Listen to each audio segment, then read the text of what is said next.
Hello, and welcome to Best Case, Worst Case. This is Jim Clemente, retired FBI profiler, former New York City prosecutor, and writer-producer of CBS's Criminal Minds and Criminal Minds Evolution on Paramount Plus. Plus, if you want it, but plus is really how you say it. And with me today from afar, thankfully, is... Hi, everybody. It's Francie Hakes, former state and federal prosecutor, executive producer, and writer on Audible's Midwest Monster, and Jim, the just released Audible Breaking Justice, the Cain Velasquez story. Yes, awesome. And Francie, we have an extreme... This is the first ever for Best Case, Worst Case. First time in our entire billion-year history. Well, not really that long, but close. We actually have somebody else from Georgia. That's not the first time in this podcast history. I know. I was joking. And funny, that's a good segue. We have a great friend of mine, and, probably, he puts up with you. And that is? I'm Banksy. I'm Banksy. Now I've been waiting to come out. And I've decided this is the podcast to do it on. I really like that picture that you sold at Christie's auction or whatever, and then it shredded itself. Amazing. That was brilliant. I loved it. Talent. Of course, I'm pretty smart. I think it just had a loop on the inside, and it actually saved the actual picture, and it just printed out a shredded version of it. Oh, he's got a million of those pictures. What does he care? And you've just revealed you're not him by referring to him in the third person. No, I've revealed that I'm smarter than either of you because well, that might be I true. would know not to. Yeah, oftentimes when I'm on a plane and I don't want to talk to the person next to me and they say, "What do you do?" I just lean in and I say, "I'm Banksy." That's what I do. I'm Banksy. And they just so this isn't your first fraudulent identification. And 75% of them are over the age of 75 and have no idea what you're talking about. Who that is. Oh, really? So I don't know, Jim. You said he was a great friend. I'm not sure whether he's going to introduce himself. You might have to do it for him. Well, I don't know. You might be able to figure out how to do it. Do you want me to introduce? I've never been on a podcast that's so low level. I have to introduce myself. Normally, you guys. I just want to be clear to all our listeners. This was Jim's guess. Now insulting the podcast. Definitely not mine. But we've been on a string text since Friday, and we've been going back incessantly nonstop. So we're really all friends. So you take part responsibility. Yeah. I though? So my name is ORNY Adams. I'm a comedian. Really? Nobody got that from what you've said so far in the first 3.5 minutes. I've been kicked out of every jury duty pool. I've been called for. So. Yeah. I can tell you, Orny, I would never put you on a jury. Why not?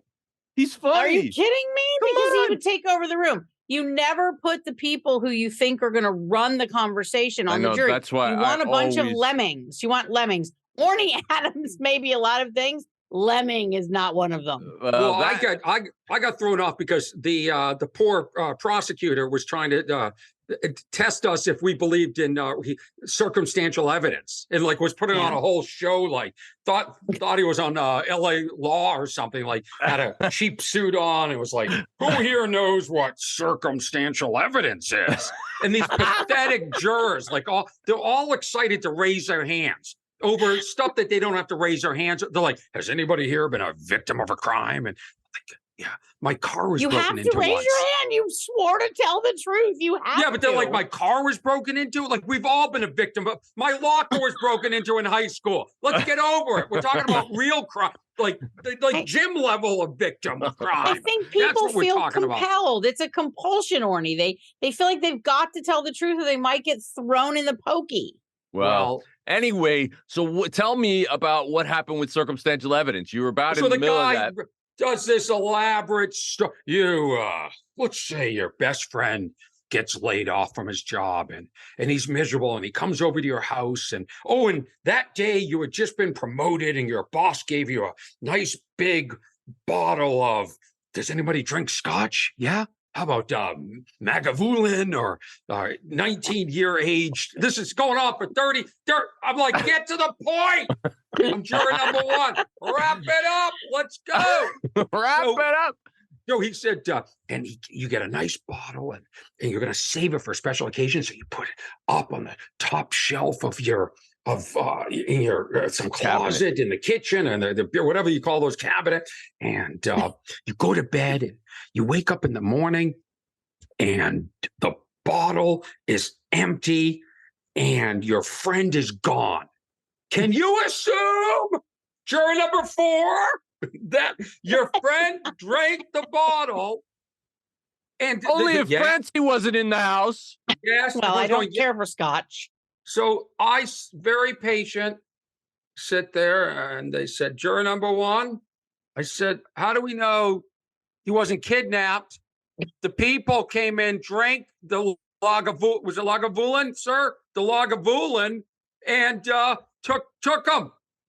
And, you know, the judge, I kept doing this. Oh, everything he brought up, I kept like shooting down in a really smart way to the point. The judge couldn't be mad, couldn't put me in contempt. And the judge was just looking at me going, oh, this is unbelievable. I just want to go back to my first statement where I said I would never put him on a jury. I am now completely vindicated. He said he's on Team Francie. Yeah, that's a lie, first of all. How could you not put him on your jury if he's Team Francie? Not a chance, because he's not really Team Francie. How do you know that? Because I can tell. Why don't you give me a case right now, and I will tell you how I would vote. Okay. Well, there are a lot of cases. Let's say that Francie is found, strangled. Let's just say strangled. Well, you'd strangled like and that, smothered. wouldn't you, Jim? Strangled, smothered, and probably squashed by 700,000 I feel like I should defend the Waffle House now, because this is reminding me of Orny. Have you ever been to a Waffle House where you order your hash browns? I'm a Georgia boy. Scattered, covered, smothered, and chunked. I feel like Jim's making me a half. What did she just say? That sounded I don't know. She disgusting. I've got to shut this door. This ambient light's coming in. It's driving me crazy. Hold on, right here. Yeah, it's driving me crazy too. I know. Sorry. Ambient light. How's that? Is that better? No, that's just one try. It's the same. But your side light there is lit. You know, like you can. It's that one. It's gone now. That's out now. There we go. Are you still getting ambient light? Or are you good? It looks like this. Yeah. Try not to lean back because you're on fire. You're anyway, on fire. The point is, here we are. I'm apparently scattered, covered, smothered, and chunked. Go ahead, Jim. And let's just say hypothetically, that Martian thing, right? The vase is all smashed open. Baby Yoda. The vase is all smashed open, right? And there's green ooze all around the floor where Francie is smashed and squashed and whatever the hell she called it, right? It's a crime of passion. I'm sure it was a crime of passion. Anybody who, anyway, not that I want any harm to come to Francie at all.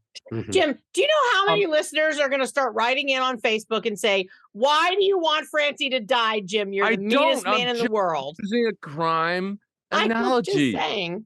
I mean, what is wrong with just picking somebody I know who's right in front of me? Nothing. No, it's totally fine. Anyway, so the green monster blew up and grew outside and out of his thing, and green oozes all over the place, and there's green little 3-hoofed footprints leading away from the scene.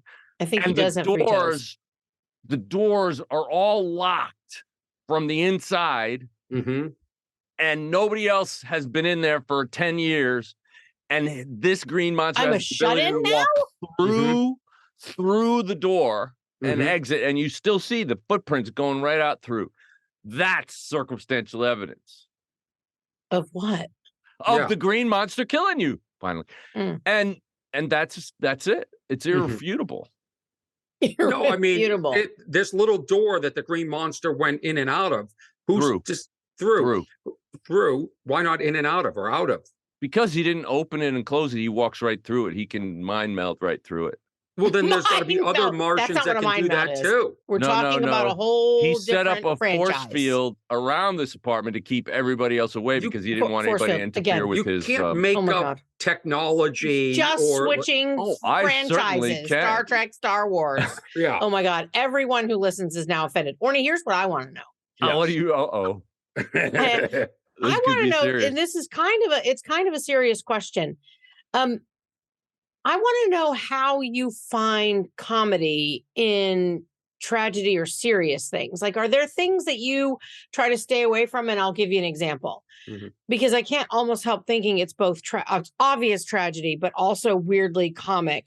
And that is, I'm sure you've heard of Casey Anthony. She is the woman who was prosecuted for murdering her daughter, Kaylee. Jim and I did a show about it.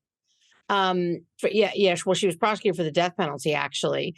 And her toddler daughter, acquitted, though. She got acquitted. It was just a whole thing. And now she's gotten her own docuseries in which she is spewing a crap ton of lies and just crying and, all these crocodile tears. And I'm just wondering whether that is a situation where you can never find something funny, or whether you think there are things that just can't be sort of turned into humor. Yeah, it can. And I'll tell you how. So where my mind would go in a situation like this is to attack it on the peripheries. So when the family says, I think the child, unfortunately, was put in the trunk of the car because there was decomposition and smell. And they said, oh, there was an old pizza in there. And you could make a joke saying, I didn't know decomposing bodies smelled like old pizza. And you could go that angle if you wanted to. But no, I don't really, if it's there and it sort of teaches a lesson, I don't, but I'm not, my comedy isn't like I'm not here to get in trouble. I'm not here, but I'm just saying, I don't really, my brand of comedy is not to offend. I want people to feel really comfortable in the audience. Unless you look at my videos. Unless you have a particular thing for sea turtles that have straws shoved up their nose. That's the only thing that might be slightly offensive to some people, but I don't understand. It's a crime, I'm sure. The crime is that people are too dumb to realize. I almost said stupid and dumb together. Stum. What does that make me? Stum. Yeah. People are too dumb to realize that as humans, we're more similar than dissimilar. And the role for me is to take a crowd of people that are very different in age, probably religions, probably in political beliefs, and make them realize that we're all the same, whether we're buying detergent or going to the gym, and find the commonalities. So my brand is not to shock you, although I like to say shocking things to see what I can get away with and maybe pull back. But for the most part, no. I mean, I will say this about murder. I did not realize it was happening as much as it is. You grow up hearing about murder was so weighty. You're like, somebody was murdered? That's a murderer? And now it just seems to be very common, unless that's because we're inundated with the datelines and the 48 hours and shows like 24 that. hours news cycles and then social media, of course. But I have to say something, Francie. Shit like America's Most Wanted, crap shows like that. Oh my God. That's it. He's banned, Jim. Banned. So I have to say, though, Francie, that ever since I met Orny, and that's a story we can go into in a minute if we want. But the point is that Orny told me to watch his YouTube video, his special on YouTube. And I said, I will. And then he said to me, well, do you even know my name? And I was like, well, Arnie? And he's like, Orny. And I'm like, horny? What? I'm old. I can't hear that well. So anyway. This is like a who's on first bit. This is at the Improv, at the bar. He comes over, graces me with a few moments in between him and his brother hitting on the two most gorgeous women in the audience that night that were out of your age range. They were closer to mine. Wow. I don't know where you get that, because my brother was with his wife and I was sitting way in the back and those two girls were sitting right up next to you. So that's right, they were. Wait, that's what we call Orny in criminal investigation. We call that not a confession, but an admission. Jim just made an important admission. He admitted knowing the two girls you're talking about. That's where they were sitting. That's because when he said there was a wide age range and everything, there were two young females who were obviously dressed for some highfalutin club. Yeah, my show. At your show. sitting in the front row center. I mean, I'm sure they sat him there on purpose so you could talk to them. They and probably you paid more for that. All these girls wanted to do was talk to me. Jim, I hear out of a corner of my ears, have you ever seen an FBI badge? This is what's going on. These poor women just want to talk to me. Right. From 47 feet away, 18 rows back. You're right. That's Jim, what I was doing. Has that come online ever worked for anyone ever? Oh, please. Yes. It was one of the episodes of Criminal Minds. You should watch the series. Anyway, the point is, Orny, he says yes. Anyway, the point is, I watched the series and not the series. I watched the special that Orny did. And I have to say, a dozen times during it, I literally laugh out loud. And, when you're watching something alone, it's kind of weird when you're laughing out loud, but it you can't help it sometimes. And that's actually the test of a good comedian. And actually, Orny, I have to thank you because you gave me the gift of laughter. And that's something I really need. I've had a lot of rough things in my life and saw a lot of bad things, in the course of my work. And I work with Francie. So laughter is really important to me.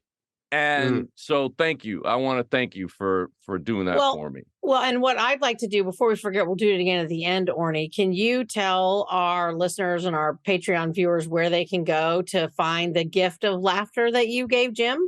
I think you can go to any local comedy club and see some great comedians. And I think everybody should support live comedy for one reason is if you watch any special anywhere, it doesn't equal being there at the time live because you're in the moment, you're surrounded by other people, and you're all experiencing whatever happened that day. Maybe there was a storm, maybe there was the Idaho murders, whatever it is, there's a commonality and emotion and a through line. And I just encourage everybody to go out and see comedy and enjoy it. As far as me, I'm at ORNYADAMS.com. I'm very happy that I put my last special, which was on Showtime, up on YouTube. I bought the rights. I put it up on YouTube, expecting to get 25,000 views, and it's about to hit 1.2 million, which is shocking to me. Wow. And that's Orny, ORNY. I just want people to know. Yeah, I'm the guy who's been texting you all weekend. Yeah. I know how to spell it. I just want to make sure everybody else who wants to find you knows how to spell it. Yeah. It's so, okay. So you say that you don't want your comedy to offend, but we hear a lot about comics being canceled and people, there's there's sort of no-go zones in comedy. Do you think crime is one of those no-go zones, or do you think that there really aren't any no-go zones? No, I mean, I make fun of crime. We all make fun. I mean, I'll give you a line from my act. I tell people, do not get married. Do not get married. Marriage is a Ponzi scheme of misery. The old people paid him with misery. They want you to pay him with misery too. And then I take a pause. I say, marriage is not safe. Look at Dateline. Married people die every single day. Very suspicious thing. Not true. Single people, Francie, single people do not drown in 3 inches of water in our bathtubs.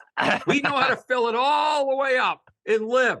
Single people don't. I don't have Gatorade mixed with engine coolant. You ever seen that Dateline? I have Gatorade in my fridge. When I'm done, it's still going to be Gatorade. No engine. Single people don't walk backwards off a cliff having our picture taken. We know where to stop. Marriage is not safe. Statistically, 50% of marriages end in divorce. 40% in murder.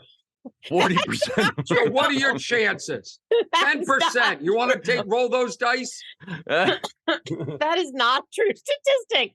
Just FYI to people. It may Why be. are you such a what are you, Wikipedia? This is no fun over there. In the next room. I'm okay. He might not. Wait, is that him behind? Watch out! No, I was just trying to... They all think they're okay until they're not okay. Until they're not okay. Just don't sign any more insurance policies. That's maybe I better not walk backwards on a cliff while he's taking a picture of me. Is that what you're saying? Yeah. I don't know it works for 10%. Maybe you're in the 10%. Maybe 10%. But here's why you're a horrible audience member. Yes. You're incapable of suspending reality.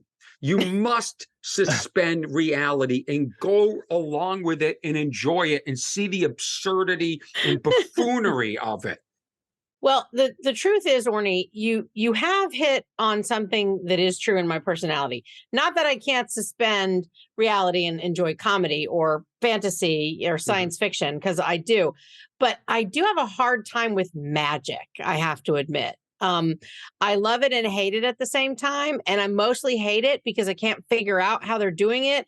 And I feel like I'm being tricked. She's limited. And therefore I feel like a victim. I mean, I feel like they're fooling me and it makes me feel dumb. I can't stand it. I agree with you. I'm not a big fan of magic. The other thing is, if like I went out with a magician the other night for dinner, and he started doing these tricks and it annoyed the hell out of me. And then I went home and went on YouTube and Googled, well, he's not around. I Googled how to do the trick. It's so basic. It's even more annoying when you find out how it's done. When you found out how easily you've been tricked. I've been to a whole bunch of Las Vegas shows, and I went to, who's that guy that's there, that magician that's been there forever? Shin Lim. We're going to see Shin Lim over over Christmas. It's not him. It's David Copperfield. And David Copperfield does this one thing, and he randomly picks somebody from the audience and does all this stuff and all this stuff. And I noticed that he comes out into the audience and he stands between, he talks to this girl who's in the edge seat all the way towards the wall, right? There's an aisle there, and he stands there. And then I noticed that right behind where he's standing, there's actually a plate for like a switch plate, like a cover of a switch plate that has been, it's just blank. And I'm like, I look around the entire auditorium and there isn't any other one. And then I realize what happens is he stands in front of that. Somebody takes the plate off, sticks whatever they have to in his pocket, and then puts the plate back on. I mean, that was pretty cheap, but I love figuring out. That's why I like magic, because I love figuring out how they're doing it. Well, I don't figure it out. And the guy that we're going to see over Christmas is a guy named Shin Lim. He won America's Got Talent, and he does that close-up magic with cards and the camera is right on your hands. I mean, I don't know how he makes things disappear when the camera is literally right on his hands. And it just makes me feel stupid. 24 frames a second, right? And your hands can go, 180. Francie, you worked for, say it again, the State Department? No, the Department of Justice. Department of Justice, which is, where does that rank? If we go Supreme Court, where are you guys? How many down? Way above it. Way above the Supreme Court. Please. Look. No, we're the nation's federal prosecutors. So we prosecute all of the crimes going on in the country. Okay, so when you hear this is a federal crime versus a state crime, you guys. That's right. Got it. Yeah. Okay. That's right. So it's for people who really can't do the job, right? Federal Jim, I'm getting into something. Oh, okay. Yeah, I'm ready. So you work for I've already forgotten what you've done. Federal prosecutor, right? Federal prosecutor. It's so boring. You keep forgetting it. Yes. No, it's just you don't have a TV show. That's the problem. The FBI has snagged all these shows. Well, that's not true. We have Law and Order. Well, that's not federal prosecutors, but still it's prosecutors, Law and Order. Right. The federal prosecutors need their own show. Well, we had one, and it was, what was that guy's? Yeah, well, but what was that guy's name? David Barney Frank? Redhead. No, the redhead. Columbo? David. No. The redhead actor. David Caruso. Thank you. He started as a U.S. attorney. I think it was actually called Michael something, but that was very short-lived. Frankly, most people would find federal prosecutors kind of boring. All the murder stuff, that happens on the state level. Okay, so here's what I'm asking. You work for the federal prosecutor. You still, or you retired? No, I do not. I'm not there anymore. No, I'm not retired, but I'm a former federal prosecutor. What does that mean? Either you're in or out, right, Jim? Is that what you say? You're out. There's no halfway in. Yes, no, there's a distinction between retirement and leaving. Yeah. You can leave and not retire, but if you retire, you have to spend 20 years and be a certain age. It's 25. It's actually 25 for federal prosecutors. For us, it was 20 years. That's the distinction. That's just a distinction.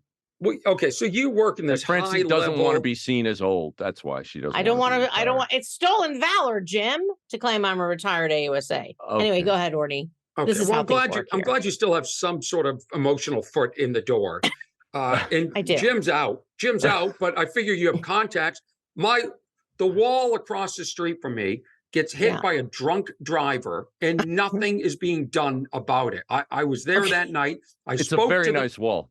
Yeah, it's the city property, and I live in an area where the town, the city, I don't know the planning board allowed the neighborhood to build a wall, a nice retaining wall, which is sort of necessary for slides. And we put the name of the neighborhood in there and everything. This guy hits little tiles and stuff. It's cute. Yeah, let's not give away too much. The guy hits it, and the police will do nothing. The city prosecutors will do nothing. I've contacted everybody, the town council or the zone whatever people. Nobody will do anything. They want me to. Well, hitting a wall is a crime. I mean, that's destruction of property. Right. So why isn't anyone? Well, it's California. That's why no one's prosecuting him. He was he was 19. They were drinking. The one girl was severely injured, so they said it's probably a felony that's DUI. All criminal. That's all very criminal. So why can't I call the police, the Hollywood police, and say, hey, this wall got hit. Why? How do we get the insurance company to pay for it? Why is it my responsibility to pay $66 for a police report? And then I'm supposed to call? Yes. I have the police report number, but they want me to pay for some report, and then on it will have the driver's name and the insurance company, and then they want me to take civil action.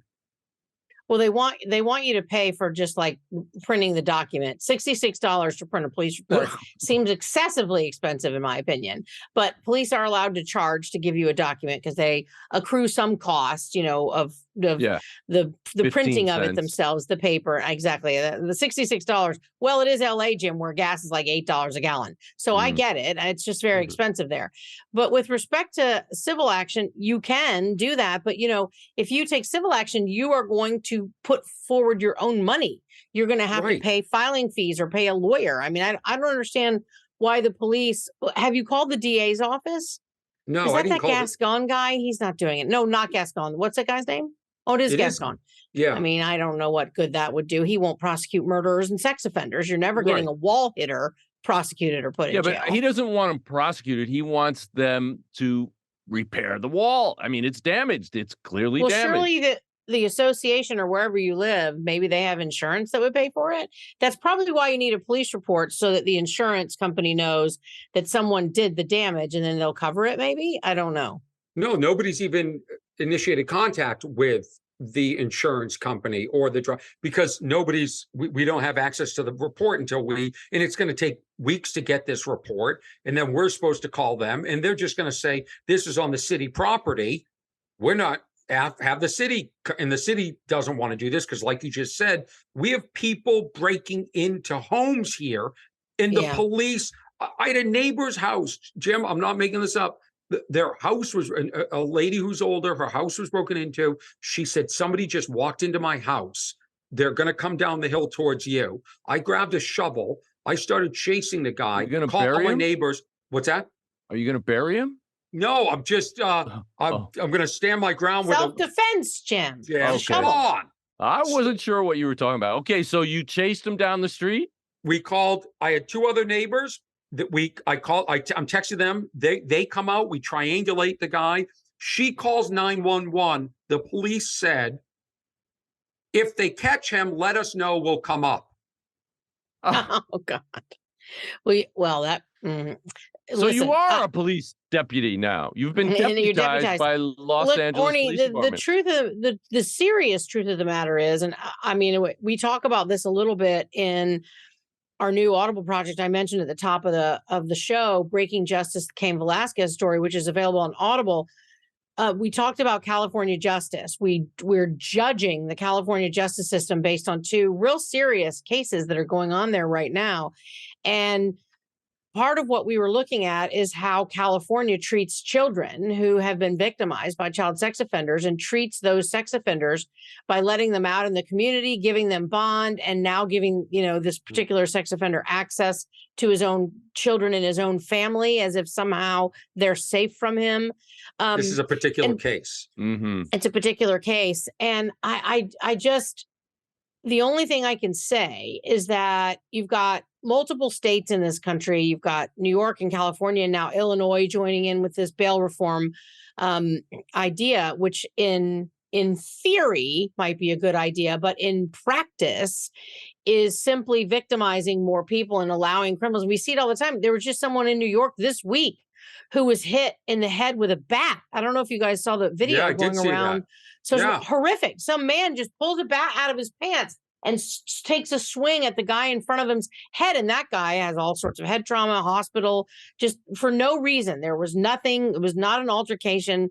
There's no reason. And I think that when we start as a society allowing people like that to commit a shocking, violent crime like that, and then get caught and released without holding them for trial, and even if they go to trial, they don't go to jail. Once that starts, it's like a snowball effect, I think, on the rest of exactly, because deterrence is real. Jail is a real deterrent. I don't mean to say everyone is deterred by the thought of jail. Clearly, plenty of people aren't, but it's a snowball effect, like you say, Orny. And I think that if you don't punish people, if you don't lock people up, if you don't make them pay for their crimes, if you don't show society that we're taking crime seriously, that we value victims of crime, then you get anarchy. And I'm worried that we're headed there, because what you're talking about, Orny, what you're talking about is a small thing, this wall, but it's not a small thing, because it's a what do they call that, Jim? The broken windows policing. It's a quality of life.